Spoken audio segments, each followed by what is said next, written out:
Ahmedabad London విమానం రద్దుపై air India clarity ఇచ్చింది. సాంకేతిక లోపం కారణంగా రద్దు చేయలేదని తెలిపింది. విమానం సిద్ధంగా లేకపోవడం వల్లే ట్రిప్ క్యాన్సిల్ చేయాల్సి వచ్చిందని చెప్పింది. ఆ విమానంలో టికెట్లు బుక్ చేసుకున్న వారికి రీఫండ్ ఫెసిలిటీ కల్పిస్తున్నామని తెలిపింది.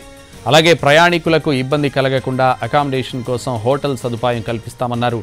ఈ మధ్యాహ్నం 1:10 అహ్మదాబాద్ నుంచి లండన్కు AI-159 విమానం బయలుదేరాల్సింది.